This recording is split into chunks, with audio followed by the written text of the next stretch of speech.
Okay, now that the light is a bit better, I thought that I would take some look at some of the... Well, this time I was thinking of looking at my Dendrobiums, so I'm going to combine these sort of Dendrobiums, which are, I think it was Battle, or, well, how it was called. Hold on a sec, but well, anyway. So now I'm completely black out, so we just go ahead with this one. I'll try to actually make cuts into if I can find the pictures of these when I got them, so you can actually see before and after how they have been evolving and developed, and so but because I'm not sure if I'm able to do that. Let's see, but at least I'm going to show you all of the Dendrobiums, which I have here. So basically, these are the first two.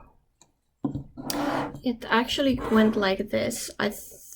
Yes. So this one, the cross between Spectabile and Macrophyllum, it's from Karke. So I bought it last fall when we had the orchid show here in Finland.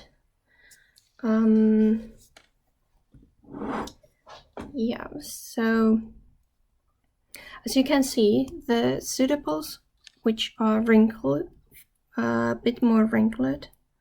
Oh my gosh, cannot even speak at this point. So the pseudopulse, which look really wrinkled, those are the ones which I had already on this. And I did report it quite quickly afterwards. It had some new growth coming in, but I think it was like, I think they just like, how do you call it, melted away. So they just turned to black or mush or something, and I had to, I think, yeah, here you can actually see this stub here. It's actually one pseudobulb which was growing, and so now that's the reason why all these pseudobulbs look like this. And even though, as you can see, it's getting new roots, I could actually change the media now that it's actually growing new ones. So it didn't do much in between. And so I think it took it like late spring when it started showing some new growth. And it started first, I think it was this one, and then this one, and now it's pushing on this one. And at the same time, it is actually pushing on these really small pseudobulbs there in between all these other bulbs. Don't understand the reason for that, but it had the growing points there, so it just decided to do the growing there. But yeah, so I think there is like 6 new pseudobulbs, and since it's now growing, I might actually take it, downsize the pot a bit. I guess it's a bit too big for it. I feel it stays too moist for a long time, so yeah, I need to downsize a bit with this one. It's like this has been my first year, really truly first year with the Dendrobiums. I have bought them before, most of them died. So this is like first year of successes, I would say. You can see that the leaves are a little bit lighter. It's because of the light. It's quite close to the light. On the other hand, the new leaves seems to like the light, so I didn't mind this to go this light. And anyway, I think it was needing some nutritions because it's a bit like this. You can see the cells actually. But yeah, so this is the cross, really nice cross. So the macrophylla, which is with what this Dendrobium spectabile is crossed with, it's sorry about that. I had some I need to attend something, so I'm continuing now. So it's commonly known as large-leaf Dendrobium or pastor's orchid, which is interesting name. It's a little bit like greenish yellow. Sorry, it wasn't focused. Yellow colored blooms. It looks quite nice, and it's native to Indonesia, Philippines, New Guinea, and those islands there, some of them. So it's quite interesting. Well, it's little now because it's basically seedling, but yeah, it's medium to large size normally, and the flower is something up to 5 centimeters width, and it can be grown in cool or hot climate, so it's quite really easily you can actually grow it in quite vast of different temperature, which is really nice. And yeah, I think the most of the way it's actually growing, the base is really thin and narrow, so I guess that's from macrophyllum, because you can see there is actually spectabile, the species next to it, so you can actually see how it varies between them. So there's quite a lot of the macrophyllum. If you can see, it's interesting to actually see how the flower is going to be. So they bloom from spring to late summer, and yeah, interesting. And they just basically, with all of these, they need the continuous feed and water throughout the year. So this is actually residing underneath my grow lights and enjoying its life. Next, we are going to take a look at the spectacular tongue twister. So basically, that's actually the reason why I had these two next to each other. I originally bought this first, but I had to actually get the spectacular. I went to Turku. There is this museum, natural museum or something similar name. It's with the university, so they usually have this sort of. So they are specialized in orchids, and they have just renewed their orchid rooms and all. It looks amazing. So if you ever go to Turku when things get like back to normal, I would highly suggest to visit them as well. And so about this one, so as you can see, it likes really moist environment. It doesn't like, it's grown in swamp, mushy areas of, well, yeah. So sometimes it's lithophite on rocks, but mostly it's rainforest and mangrove swamps and that sort of thing. So I keep it fairly moist, but it's still in smaller pots. So as you can see, I really went smaller pots with this one.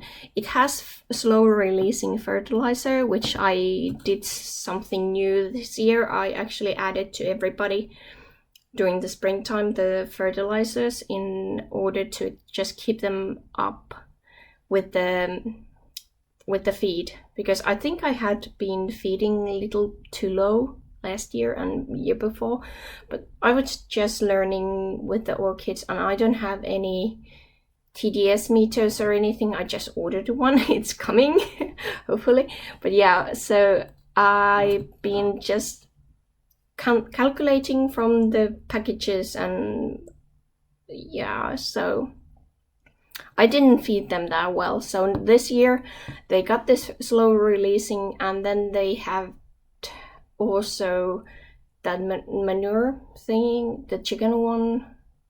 I never remember the correct term. I'll have to check it actually next time, so I'll start remembering what I'm actually using. But yeah, everybody seems to look kind of great. They seems to be enjoying that sort of like feeding, and then I gave them bone meal as well. Now beginning of August, so everybody's getting that too before the winter time. So they get this small kick just before start of the winter, although I'm keeping them under the lights. This is also under grow lights, which actually explains this. It has really a lot of happy sap, as you can see, which is really nice. So yeah,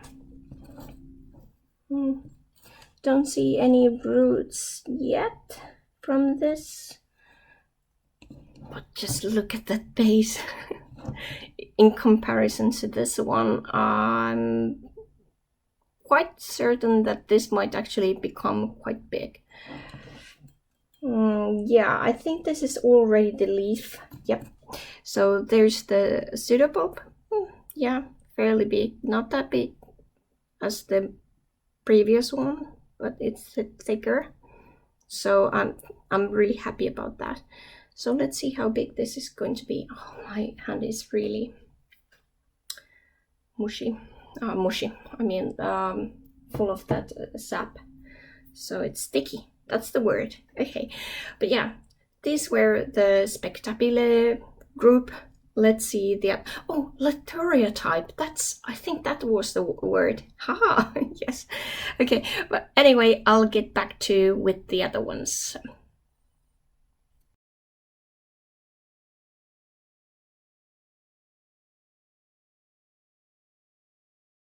So these two little Dendrobiums are one... I think I bought these 2009 from Karke. Again, this was the spring 2019. Sorry, 2019. Well, the funny part is I don't think it's registered name, the Behenan Little Maggie, or I cannot find it. I found some information on Russian and Polish pages, but I didn't look further.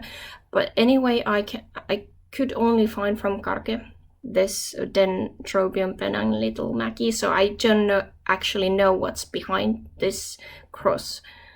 But the Dendrobium laciniathera, it's actually, well, not even actually, it is a species orchid, so that I was actually able to find.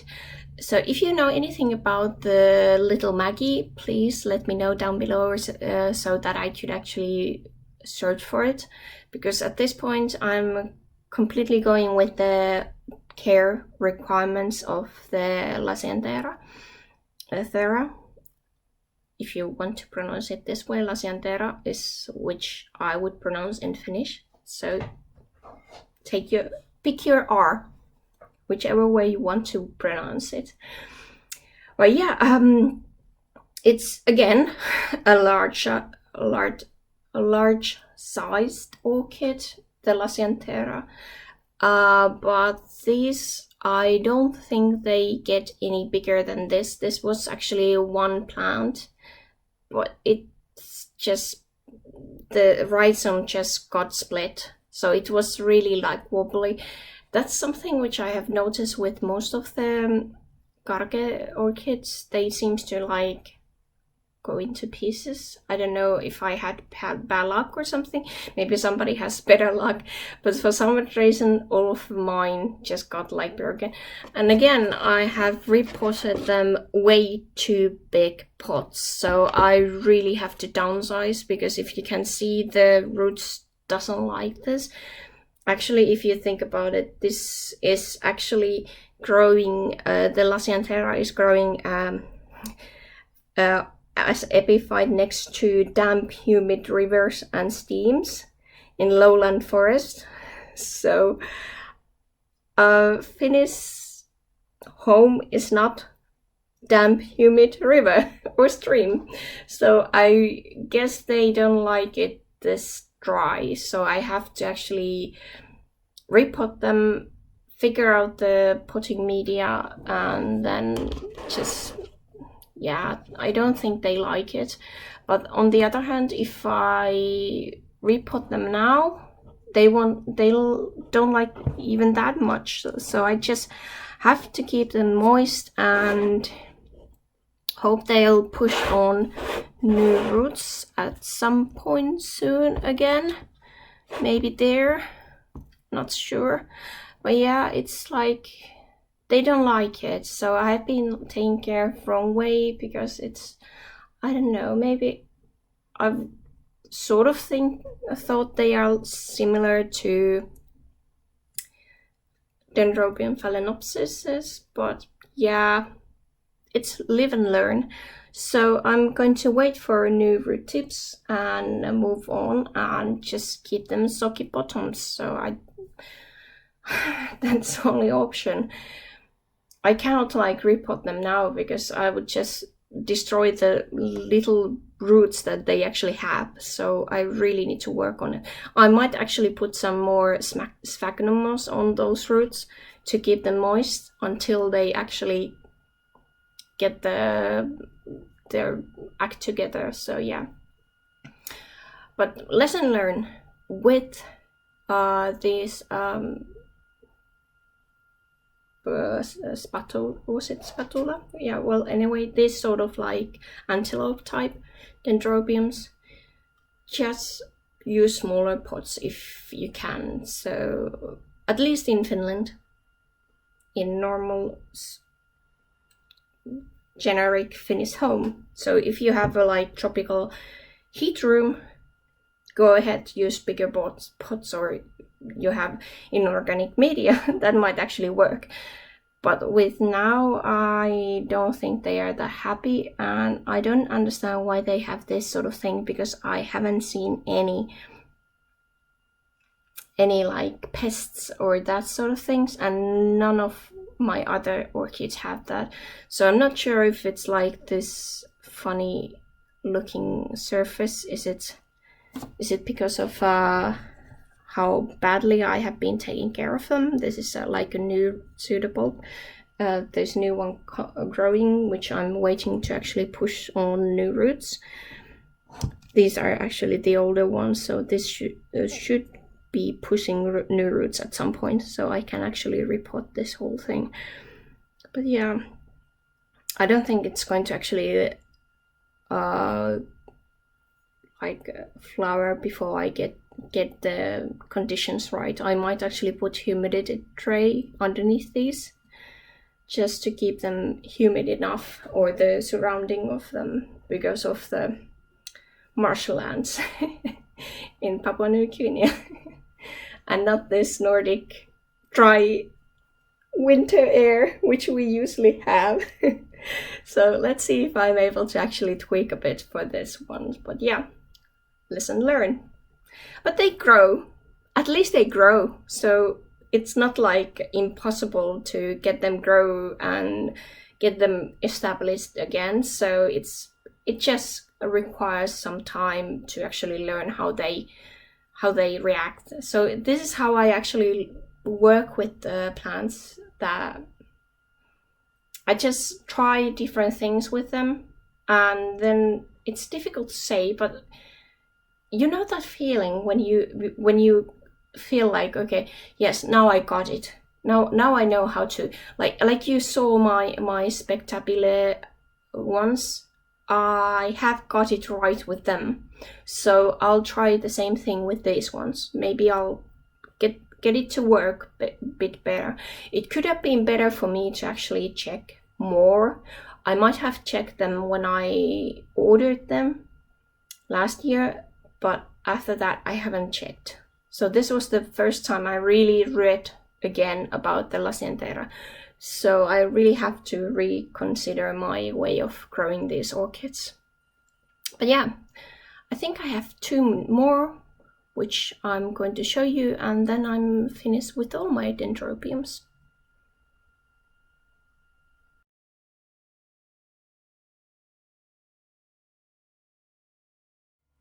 Okay, welcome back. Or I'm back. So I did some DIY work on those last orchids, and now I'm going to show you last two, and yes, these were the last two. So this is one which this is Nobile hybrid. So this one looks like it has this yellowish inner and then the orange pink surroundings.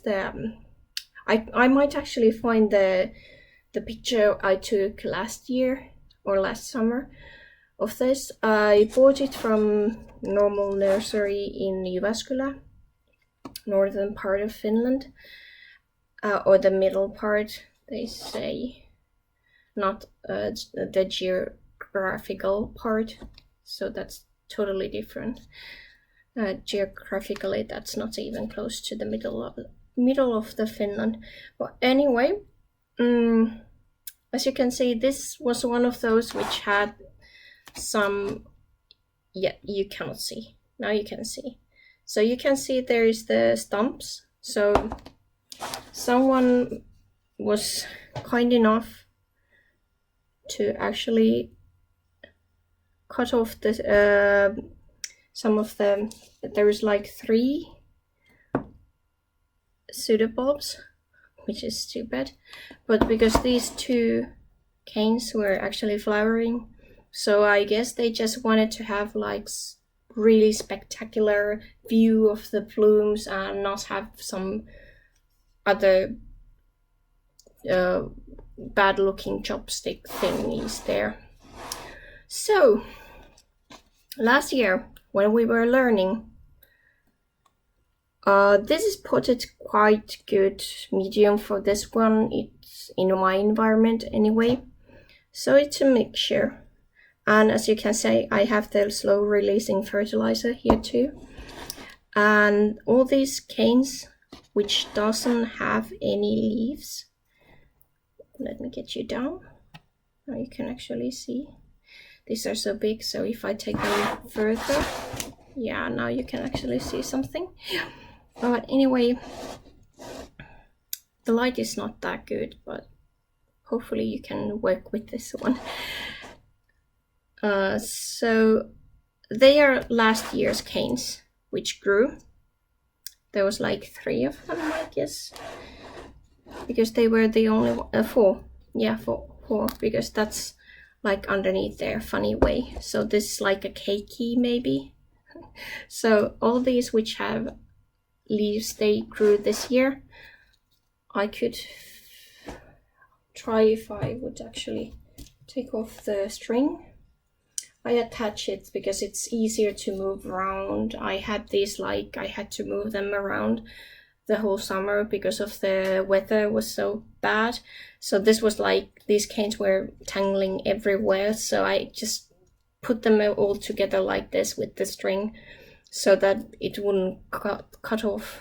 But yeah, these are this year's canes, and as you can see, now they are finished off. I just gave them the last boost of a really good like energy boost. I gave them fish and bone emulsion, so they still are growing these like pseudobulbs a bit, but I think they're already now done with the growing. So now I might try to see if they this plant would like to actually flower this year. Maybe not. The pseudobulbs are not completely the maximum size which they were before. So as you can see, that's the biggest, but fairly good. So it's getting there. This year I got 1, 2, 3, 4 canes, 4 new canes. So I had like 4 or 5 last year and 4 this year, so slowly it's getting there.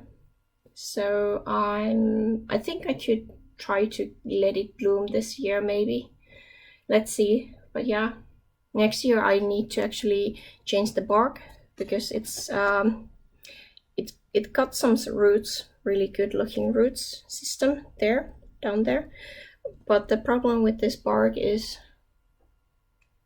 well, it's not that much off yet. It's not like smelling that thing awful. So sorry, this is completely blocking everything. But yeah, I'm learning with these. Finally, I think I've killed like 2 of these, and I didn't want to actually buy another one before I really get the hang of when to repot and how to feed and how to keep them alive. And I'm not worried if it doesn't like bloom this year. It's completely fine with me, because I don't need it to bloom this year. It can actually still grow its strength more and maybe bloom next year, and I could actually try to think about giving it cool winter rest this year, maybe put it next to my Dracula and all these cool growing what's they called? Oncidiums, yeah, I have those, so I might put them there. Let's see. And this one, again, big mistake, too big of a pot. This is Sanook. It's the original pot which it had. It does not have like a name in there. It's only called Sanook, but this the flower was banana chocolate, or looked quite similar. It's almost tilting off this pot. It's not even like anchored that well. I just repotted it. I think I might actually put it in a smaller pot, even though it shouldn't be repotted now because of the new roots are going to. But anyway, if it's not like even attached itself, so anyway, it's not like doing anything for this orchid to be on the pot, which is full of bark and killed all the roots. And yeah, it's trial and error. I needed to try something else, and I can see that in my environment, full bark, no good. So yeah, but this, again, it hasn't flowered for me, and for some odd reason I cannot get. So it has done this new cane with me, this new cane with me. It had like 2, the small one here and this big one, and then this one is now with me. So yeah, it's supposed to be blooming size, but I guess it's not blooming because I'm not giving it the right kind of, I don't know, steamy jungle maybe. I'll try that next. So I'll let you know if the steamy jungle thingy is working for me, and let's see if I get this actually to bloom or something. But yeah, Dendrobiums, they actually need a little bit more with me for some odd reason. We don't go that well together, even though I really love the Laturia types, but those Spectaculars are working with me. I got it right with them. But yeah, anyway, these were the last one. Thank you for watching, and hopefully we'll be seeing again at some point. Take care.